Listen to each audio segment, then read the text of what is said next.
Hello, everybody, and welcome again back to Procrastinator's Pit Stop. We do have another amazing guest for you today, Sharon Bushy. Sharon is a seasoned business and brand leader with over 10 years of experience in driving global CPG initiatives and crafting go-to-market strategies across B2B, B2C, and D2C channels. With expertise in product marketing, managing diverse portfolios, and leading cross-functional teams, they are passionate about building loved brands and delivering successful product launches in fast-paced environments. Sharon, welcome to the show. Thanks for having me, Chris. I'm excited to be here. We are definitely excited to have you. Before we dig into it, we do like to have an icebreaker on this show, and the question for you today was, which cartoon character do you resonate with the most, and why? Okay, well, I'll definitely say that I resonate with all three of the Powerpuff Girls.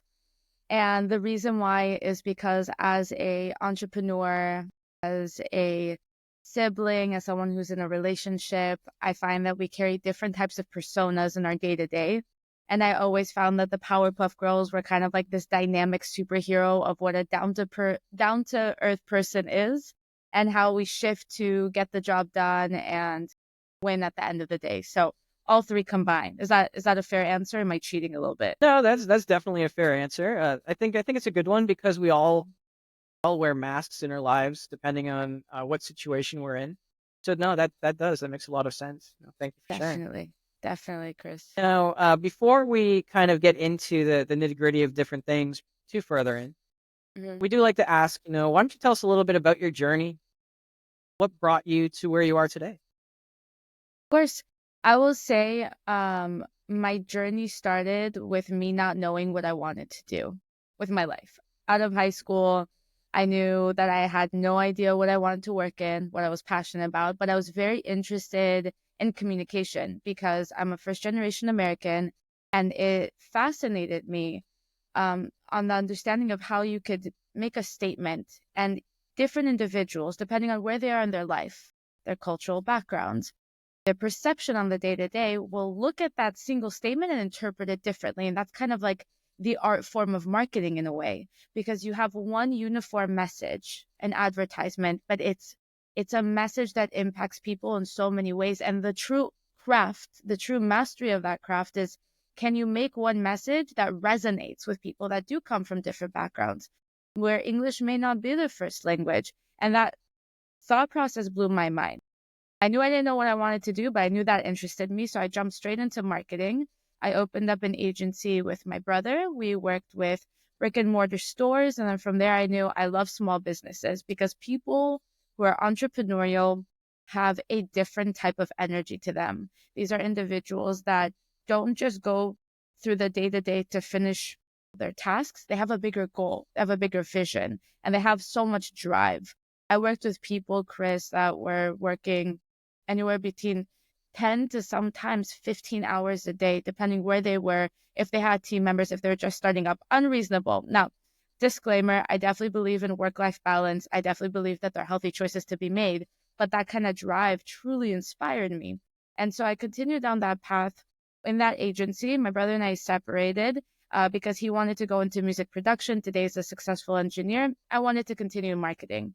I continued working, building my roster, focusing on brands that were both national and international, developing different go-to-market strategies that touch on the traditional side of marketing, which is in store versus the digital. And then COVID happened. I lost all my clients in a day because everything was CPG based. But I saw it as an opportunity. I said, now I have time. I have time to think, what's my next step? And Chris, I understood marketing, but I knew that I needed to understand the business side of marketing because this is something that people don't really talk about, right? So then I tumbled into the next steps in my education. I ended up getting accepted to Syracuse. I did my MBA with a specialization in supply chain logistics, looking at from the end of the result, which is your advertisement, to the back end of the business. When a company advertises a product or service, when they put a limited edition product on the market, why? What does that mean for the business financially? There are so many elements that go into a product launch and a portfolio strategy. I just knew I needed to learn more. And the moment I went into business school, for me, it connected those dots. I went through school. I ended up taking a next step in my career saying, I want to try corporate.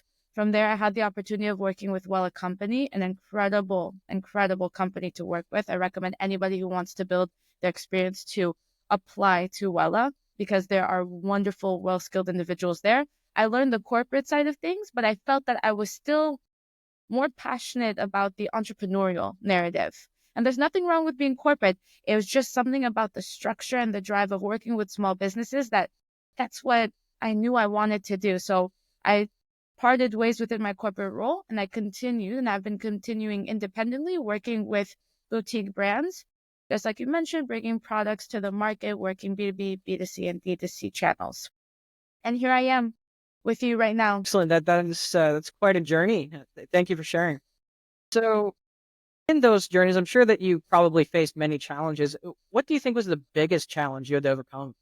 I think my biggest challenge was the humbling experience of understanding what goes into building a business and what goes into specializing within a certain market. Marketing as one sort of skill set is a huge umbrella. There are so many subcategories. And what was difficult for me through my years and something that humbled me was as much as I learned and as much as I invested time in my education and different certifications, learning different programs, there was still so much more for me to learn. And to some people, that can be disheartening because it's like Sisyphus climbing the mountain. I'm constantly climbing the mountain. I'm climbing the mountain. It could be tiring, but it's also an opportunity for you to really find your place within the market. Because the truth is that there's only so much that you could do. And for me, when I meet with clients today, I have very specific services that I offer. I work with businesses that are in CPG and in apparel. I help them launch their products, manage their portfolio through 360 marketing strategies. If these companies need additional benefits, additional tools, additional support, that's where my 360 knowledge comes in. That's where I say, okay, this is what I could do, but I could bring in freelancers that I've worked with, entrepreneurs that I've worked with and trust into this project to give bigger results. So it was the humbling experience of knowing that I'll never be able to master everything, but it was also through that experience understanding how to navigate decisions so that I can be the most efficient with my time. If you want to succeed as a leader, in my opinion, as an entrepreneur, you have to find a sustainable system. You cannot solve every single problem for everyone because you will burn out. I tried that. I burned out. It did not work. I know plenty of entrepreneurs that tried it. They end up working 13, 14 hours without scaling their business, just constantly working. It did not work out. You need to build systems in place, focus on services and priorities to really build growth and have something that's makes sense and can yield those results for you. That's kind of my 2 cents, Chris. Yeah. Well, thank you for sharing. There's a lot of information in there for sure. And again, just that whole, I like that. I like the fact that you mentioned that, we can't know everything, but, you know, it's good to know that simply because when we tend to know things, we tend to discard them almost immediately. It's weird that with the way the brain works that way, right? So Mhm. if we say that we know something, so we look at a tree or we look at a car on the street and we say, oh, okay, yeah, no, we already know everything we need to know about that car. Then you try to you try to remember details about that car later. They're gone. They're not there. So, just by the simple fact that we can sit there and say, okay, we don't know everything, what can I learn from this? What else is there to know about this? We'll find that every single subject has new information, at least to us, on a daily basis. Just swinging back into, procrastination, how would you define it and what does it mean to you personally? I had a love-hate experience with procrastination. I used to be a procrastinator. I used to be that person that waits until the last second to get things done. Um, so I see procrastination as the process of delaying a scope or responsibility, and within doing so, creating a stressful situation. That's how I'll do it. And it's a very biased definition. Today, I see procrastination as a valuable tool because if your mind is procrastinating, if you're procrastinating or avoiding a project or topic or responsibility, then that's a sign for you to stop exactly what you're doing and ask yourself why. when I was working in my business and I first started bringing on clients, I was procrastinating the projects that I absolutely hated. I didn't hate them because they weren't good projects, because I just wasn't passionate about them. I didn't want to sit and build a go-to-market for a tax attorney who was building a whole content strategy and wanted to do secondary services. I just didn't want to do it. And so I would wait. And so I would say procrastination is your sign as an individual, regardless if you're an entrepreneur or not, to stop and look at why you're reacting the way you're reacting, because there's a reason why your mind is doing what it's doing. It's trying to tell you something. So once I hated it, today I see it as a valuable tool. And it's only valuable if you pay attention to it. Because at the end of the day, deadlines are still deadlines. You do not want to wait, the night before to finish that project or presentation ever. Oh, excellent. I love that. And I love how you spun it around to being like a tool, because or a signpost, or just an indicator, sort of like when you're driving in your car, that little check engine light. Most of us ignore it, but Sure. using it and actually getting it there, you can prevent a lot of issues, and you can also learn about yourself in the process, so you can better manage these situations. 100%. What was your secret sauce to overcoming that procrastination? I think it was having the difficult, the uncomfortable, the important conversation of being uncomfortable. Frame it that way. It's having that important conversation of recognizing that feeling of discomfort, not allowing myself to indulge in distractions, and to stop and to ask myself why. And to have the conversation why is a very difficult conversation, right? That requires discipline. That's like, when if you're on a diet or you're changing your lifestyle, to stop yourself from those bad habits, stop drinking or to stop smoking. I think you have to discipline, ask yourself why. I got to a point, Chris, where I was so exhausted because I was working such unrealistic hours. And it was actually at a point where it was affecting my relationships, because I noticed I wasn't making it to events and activities with family and friends because I was working at night. That I had to stop and say, why? Like, why am I still up on the computer at 11:30 p.m.? Is it because I'm looking for new clients? Is it because I'm doing something that's advancing myself? No, it's because I'm doing something I could have done at 9 in the morning, at 8 in the morning. So the discipline and the very exhausting environment kind of pushed me to a position where I wanted a change, because I could not continue working the hours I was working, staying up late and missing important activities and relationships. Like I had to figure it out. And the moment that I figured it out, I then took it upon myself to consider two situations. Either I see it as a negative situation, right? As, oh, I need to be able to do this. I should appreciate the work that I have. Or I see it as a positive situation where it is now my responsibility to guide myself professionally into the direction that I want to be. And so by doing so, I end up eradicating that feeling of procrastination, because I'm so passionate about what I do today. Chris, I don't need an alarm clock. I don't need a timer. I'm so excited. Every single client call, every single meeting, every single networking activity I do, I want to be there. I am doing twice as much as I used to do at half the time. And so getting to that point and looking back, it was the desire to change my life for the better. And it was the desire for me to be in a place where I thoroughly enjoy my work. It's terrifying to be an entrepreneur for different reasons, but one of them is the fear of not being able to create a sustainable system. Totally reasonable, right? You are financially responsible for yourself. It's your responsibility to bring those results. But when you are an entrepreneur, even if you're not an entrepreneur and you're just you're working a corporate job and you're building your career, you have the skill set that you could transfer into industries that you love. You have the tools and resources to make you a credible candidate for the places that you want to be. The people that don't get to where they want to be, in my opinion, based on my experience, are the ones that don't have the difficult conversation of, why am I not enjoying what I'm doing? Why am I avoiding the job? Why?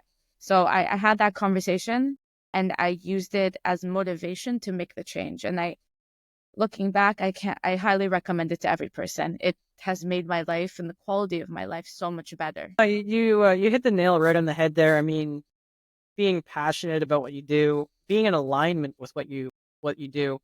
I mean, that's what causes a corporate job to be so soul sucking. right? Is because you're doing something that maybe doesn't align with. It can be. Yeah.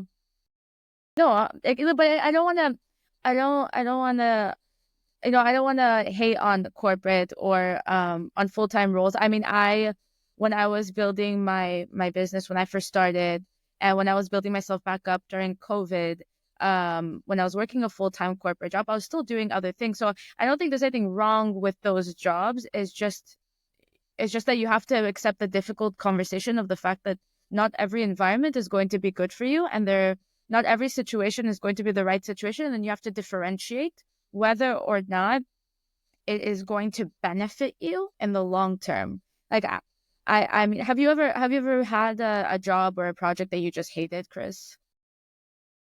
Yeah. All the time. I'm a procrastination coach. I am a master procrastinator. I mean, yes, all the time.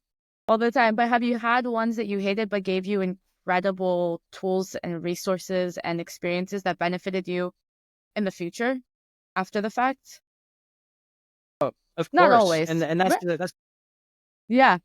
And so sometimes you have to grit your teeth. But I will say there's a red line, right? Like if it crosses that point where it affects your mental health, or it affects your capacity to function, or affects your results on other projects, that I think that's where you have to draw a line and say, I cannot go past this line because it's creating much bigger problems in my life. It's not worth it. The ROI isn't high enough. and just for everybody listening, ROI is just rate of,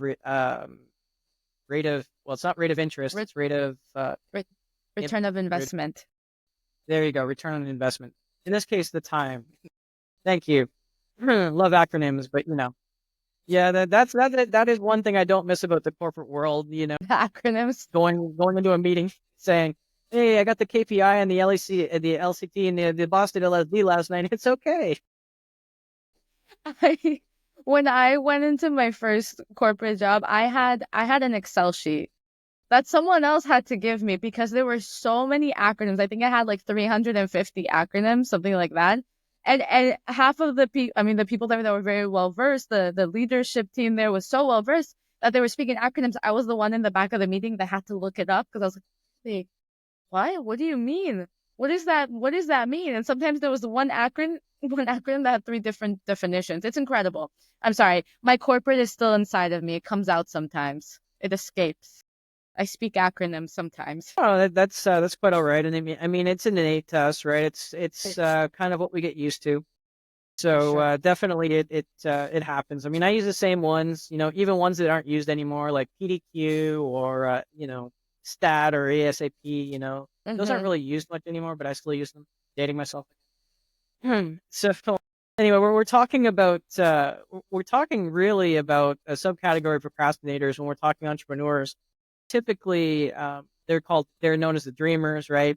Mm-hmm. So maybe you can tell me what experience you have, working with entrepreneurs where, they've got these big plans, but maybe they're kind of, they're afraid to move forward if it's fear of failure, fear of success, or maybe it's they don't know how to get started. Typically, when you're working with an entrepreneur like that, which category do they fall into? I actually think most of them fall into a category where they have phenomenal visions, like the beautiful, great idea, because they're visionaries, right? But they are not willing to abide by a longer timeline to reach their vision. So they'll have these incredible ideas, and they believe, like, by the time that I talk to people, for the most part, if we're working together, they're ready to fulfill their vision. But their vision is so large, and that's fine. You know what? Dream big. There's that what's that term that people say, it's the blue sky and the blue ceiling, unbreakable ceiling. Someone Glass said this, ceiling? the glass ceiling. Yes, the glass ceiling. Um, and so I always say to people, like, if we're talking, we're building a product concept, break the glass ceiling, but just go past what you think is possible. And then from there, you can build a system. Where I've come across different obstacles with entrepreneurs is sometimes they have this vision, and I'm happy and I love the vision. I'm the one that breaks down how to get to that vision, right? They don't want to go by the timeline. They want to get there yesterday. And I get that. But the truth is that when you want to build a business, a stable business, a business that's scalable, it takes time. It takes time, and you have to be able to be patient enough today to start slow but build yourself toward that goal. So it's about creating that clarity. And so that's where I found the most friction. But I also found that if you can clearly communicate to an entrepreneur, hey, this is realistic. Yes, you can do this, but this is what it looks like. This is the journey up the mountain.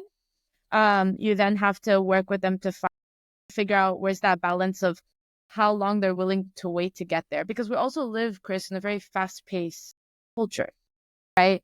People want to get to that peak of the mountain immediately because we live in a place, especially in a capitalist society, where there's so many tools and resources to start up businesses, to manufacture products, to build your brand. There are so many walls that have been broken that today it is easy to feel like you can scale and then get there tomorrow because you have the resources, but it's not just about the resources. It takes time.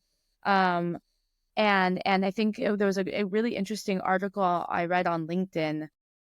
I am that person that reads on their free time on LinkedIn. I admit it. But it's about Mr. Beastly. He's a very famous on YouTube. He has his own product lines and how everybody, speaks very highly of him. But what people don't talk about is the fact that he started creating content when he was 13 years old. He started creating content as a teenager. He started playing with storytelling and creatives. And now I think he's like 27 or 28, but he has invested those years to build his momentum. And even when you build that momentum, he's still considered one of the hardest working people within this industry because he works all day to perfect his messaging, his branding, his product development. And so I totally sideline us, but I think the takeaway is people want to create a vision, and entrepreneurs are visionaries. They want to get there quickly.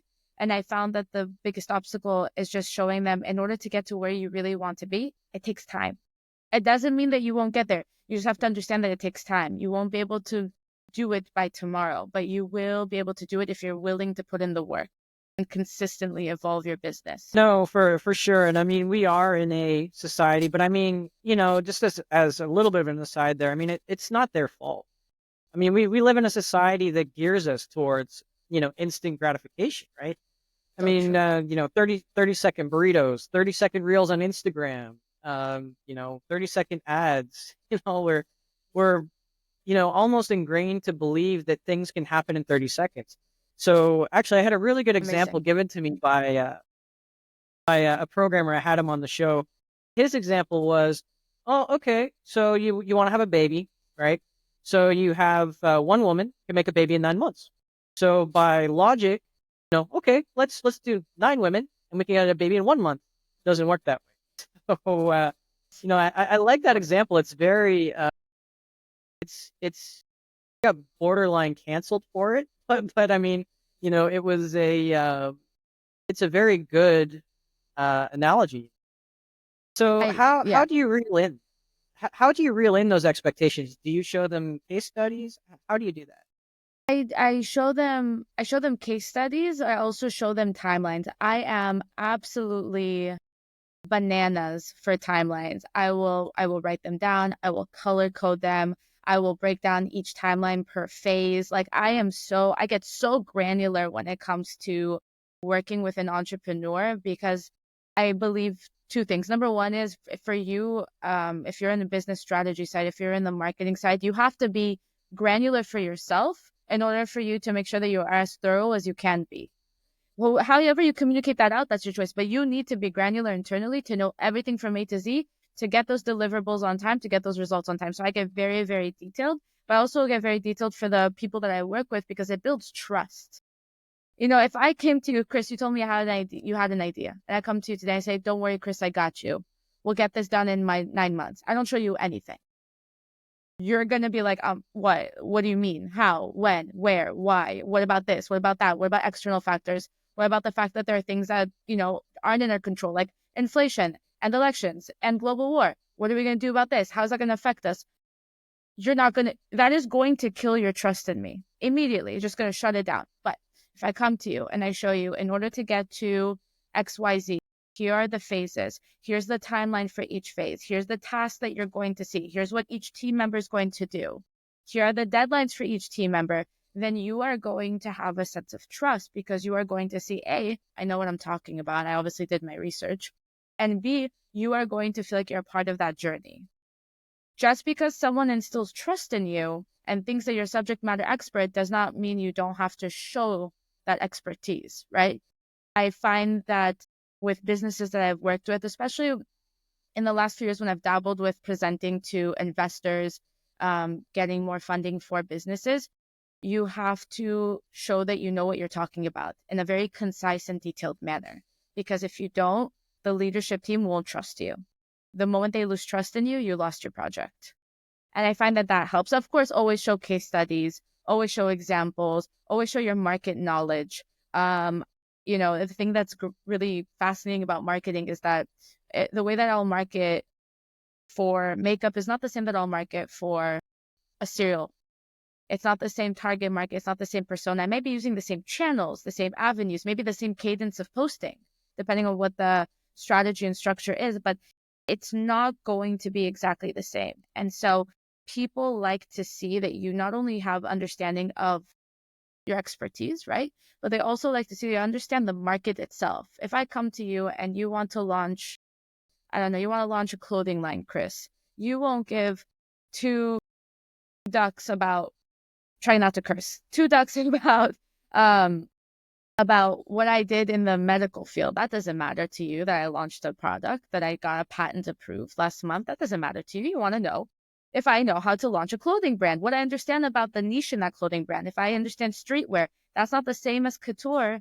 That's not the same as bridal. That's not the same as formal wear. And so having all that knowledge and coming to a person showing them, I understand the framework of your market. This is how we're going to get you to your success, is how I find, you build trust. And from trust, you can build project success. If team members don't trust each other, that's why there's friction. You have to show that you're working together to reach that mutual goal. And that's how I like to approach it and how I've seen the most effective results. Yeah, that's really interesting too. I mean, it actually segues into an interesting question. So dreamers and visionaries, especially entrepreneurs, in big corporations, not so much, because there's always somebody around there that will, reel in those ideas or reel in those things if they get too far out of the box, like Nike making a hamburger or something, right?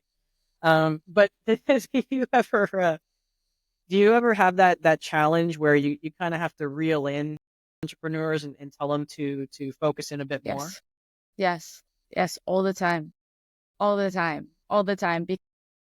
Because it is so easy to dream. And it's not easy to dream. I'll say it is so easy to fall in love with a dream and to fall in love with an innovative idea. And the ideas are great ideas. But at the end of the day, your business is not fueled by dreams. It's actually fueled by its revenue. It's fueled by its ability to give results, because you won't be able to sustain your business if you're not selling. And so what I do with my entrepreneurs, and what I also saw in the corporate world as well, depending on what teams you're looking at, there is a dialogue on what the dream is, and you should dream, but there's also a understanding of what to prioritize. Because again, it's about work-life balance. You want to be a successful leader, you also want to have a life. You don't want to sacrifice your entire life just for your business. Nobody does, because we're not built for it. We're not built to be isolated in front of our computer for 8+ hours a day. It's not natural. It's not healthy. So the question is, how do you get there? And so when I work with my entrepreneurs, I work with them to show the dream, right? Show the dream, show that opportunity, and find an opportunity on where to integrate it. So for example, I'm working with someone to launch a streetwear line.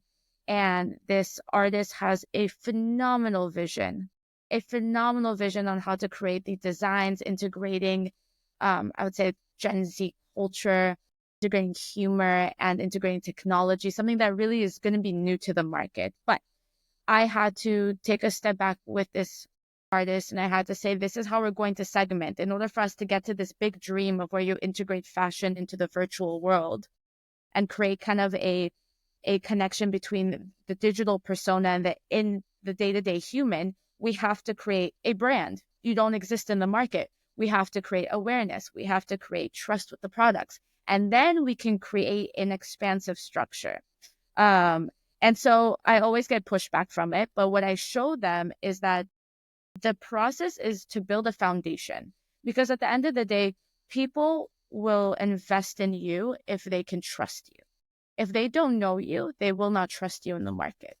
If they don't know you, they will not buy from you. So you have to build a foundation. And entrepreneurs, depending on where they are, have different foundations. I've worked with people that have higher brand awareness, higher relationships in the market. And so it's easier and faster to get them to that dream. But I always show them these layers are so when you launch for success. The mistake that people make, in my opinion, is that they launch too quickly and then they lose money.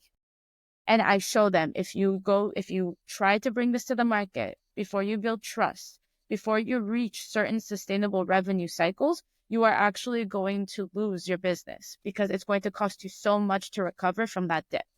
You're going to lose the trust, you're going to lose those consumers, and then you're going to be cannibalized by someone that's much larger.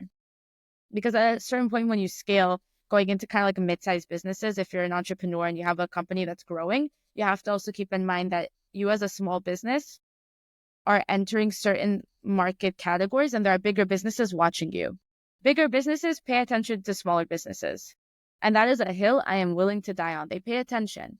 They know what is new in the market. If you're building a new technology, you bet yourself that a bigger business is going to look at it. And so if you are going to build yourself up, you have to be able to build yourself up against those big businesses. You have to be able to build yourself up in the market base where even if a big business launches a similar product, your customer base, your community is still going to buy from you. Why? Because you invested in them. You invested in the relationships that you created for them. You invested in a product for them, an experience for them. So they're going to trust you. They're not going to run to that big business because they built that. If you don't build that trust, big business sees what you're doing, they launch that product, you're going to lose your opportunity. They're going to cannibalize it. Guarantee. I think the best iconic example that I give people is Oreo. Oreo did not come up with the concept of the crumbly chocolate cookie with the vanilla filling. That's not their original product. They actually took it from a different brand. And you know what? I never remember the brand name. I always have to look them up. They took it from a different brand. But today, right? Nobody remembers that other brand. They still exist on the market, but nobody knows who they are. They know about Oreo. Why? Because Oreo took a concept and they made it a loved brand. They made it fun. They made it exciting. They made it a journey. The other brand was smaller. It was weaker, unfortunately, and they lost that market opportunity. So, that being said, I think the way, again, you overcome those obstacles with entrepreneurs, with dreamers and visionaries, is showing them, A, it's realistic. Yes, dream. You should. Businesses that stop dreaming, stop growing. But B, understand, in order to make those dreams come true, you have to take certain steps in the market. And there is a possibility that if you're a small business and you have very small budget, it'll take you more time to get to that point where you can scale to do whatever you want to do. And if you get to that point and by then the idea is not sustainable, it doesn't make sense, that's fine. Now you scaled, come up with a bigger idea.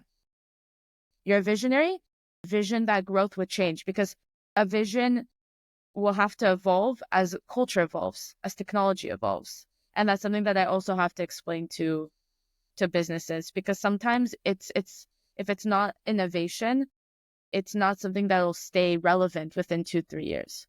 Maybe it will, maybe it won't. You as the visionary have to understand you might have to forfeit that vision, build your growth, and then expand that out. And then come in with a bigger vision. Why? Because you need to make a company that's functioning. And that's difficult. That takes a lot of discipline. And I've definitely worked with people that were reluctant, right? And they wanted to go about their own journey. Chris, they just wanted to do whatever they wanted to do. I can consult, I can build strategies. I can't force a business owner to go against their their gut if that's what they want to do. But every single time that has happened to me, and it's very few times, they've always come back and told me that now they need help because they've lost revenue and they need to recover for the following quarter. So that being said, it's a difficult conversation. I think that's why businesses, visionaries and dreamers need people that are like me, right? Because I'm not a visionary. I'm not. I could tell you, though, what is going to work in the market. I am a vision in the sense that I have obviously dreams and passions, sure, but my strength as a person, Chris, is not to come with the big dream. It's to come and tell you how that big dream can come to the market and succeed and grow. And I think that companies that have visionaries need that balance. You need someone to dream big, to look past what's on the market. You have to have that to innovate, but you also need someone that's going to help you get there, how to build it up. And sometimes, I see it rarely, but sometimes you have people that do both. You have very select individuals that can be visionaries, but they also understand how to build that market and how to create a loved brand. Sometimes, not always, but I always tell people, when you're building yourself and you're building your brand, let the artist be the artist. If you're a visionary, if you're a creative director, right? Like if you see a lot of fashion brands, a lot of small businesses that scale, people that start up the product, they become creative directors. They become creative CEOs. Why? Because they have the vision. Then they bring other people to manage finances, to manage business development, to manage operations. When you scale, why not? Why not maintain your role as a visionary if you can? I think that's the best thing to do. Lean into your strengths. When you lean into your strengths and you understand what your inclination is, I think that's where you blossom as a visionary. It's just having that discipline of understanding timing when things come into play. That's some very good information, and it raises some questions actually, because I did just a quick search as an aside there, trying to figure out what that other cookie was. It was Yes. Hydrox, for anybody else who was interested. But the question I have is, you mentioned that you want to do your research and you want to make sure that you have the trust before you go to market. But I mean, there's also this argument of, first movers advantage, and also kind of what's in a name of a product.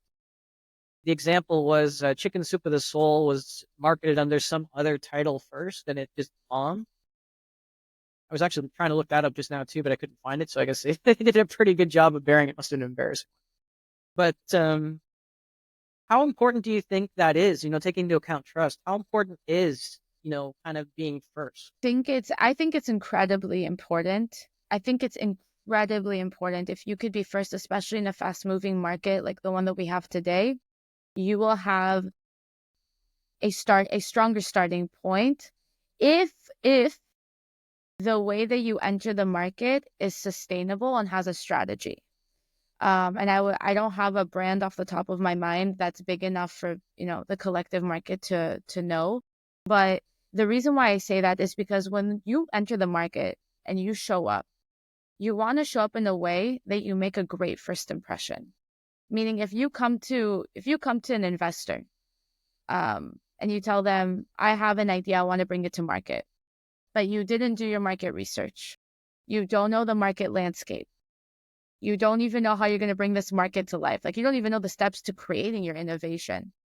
You just shot an opportunity with an investor to make a strong impression. If you go and sell into a store, right?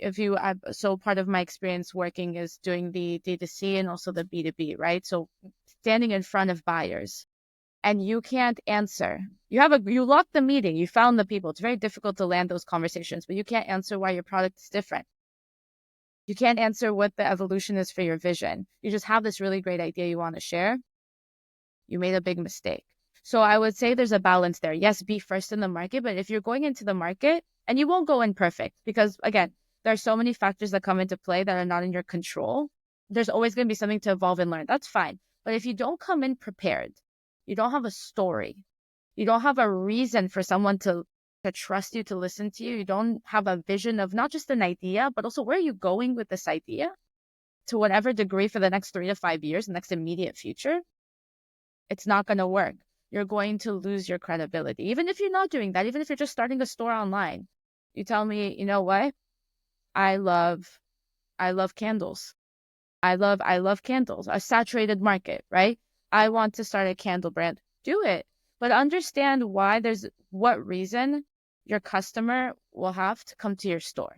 Why? Why should that local shop next to you buy your candle? There are a million candles. If you can't tell me why, go back to the drawing board.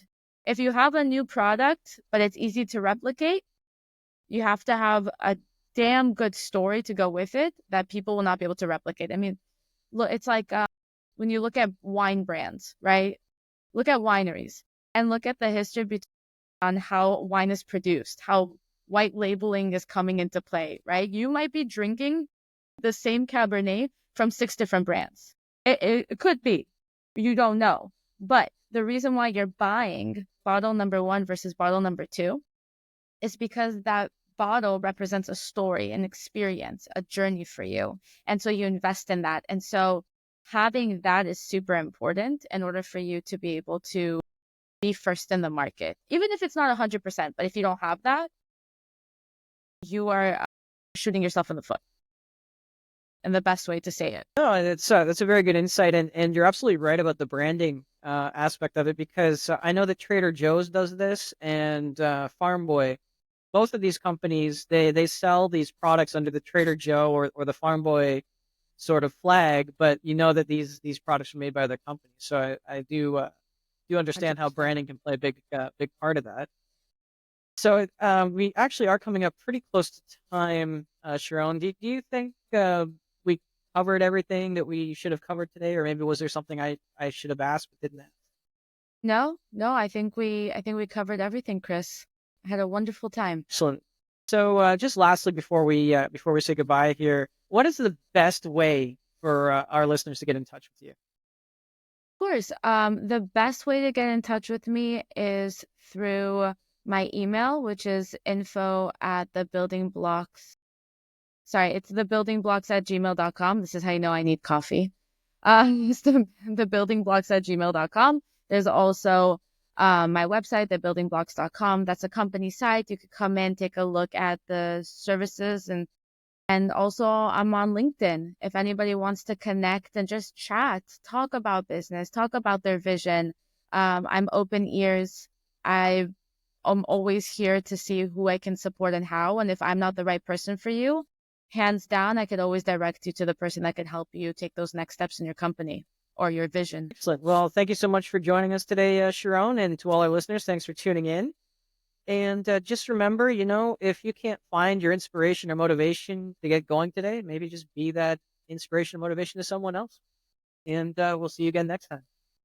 Bye, Chris. Thank you. I think that was it was pretty good. I like that. I like that one. Although I have to admit, I was distracted for a lot. You really tested my whole Your focus? being distracted thing, because I try very hard to not be distracted. But you got me with that whole Powerpuffs thing, because I was sitting there and I'm like, damn it, now I see the resemblance. You know what? It's funny that you say that because I'm also very small. And we didn't talk about this, but I also train in self-defense. And it's the funniest thing to see me sometimes spar because of the height difference. Like I definitely have to be a little bit more aerodynamic to reach people. So it's yeah. What do you Now, yeah, what do you practice? I'm curious. Krav Maga. So simple street fighting self-defense. I respect martial arts, but I kind of came to realize, I think as in middle school, I was like, I'm small and I also look relatively young and I have a back injury. And so all that combined is just it's not a winning situation, right? And like I'm not the type of person to be dependent on someone else. Like I want someone to walk me to my car. That annoys me unless you're my partner.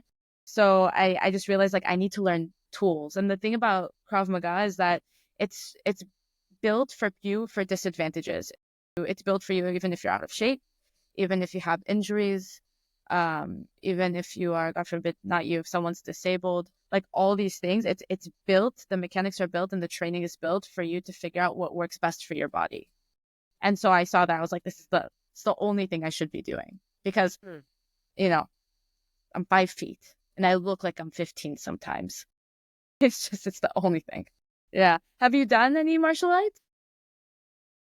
Yeah, so I kind of took Bruce Lee's approach to it. I studied karate, Shorin Ryu specifically, and I studied Kempo, Aikido. I really like Aikido. I was getting into, I kind of like the principles behind Tai Chi, Mm-hmm. again because it's more focused on that.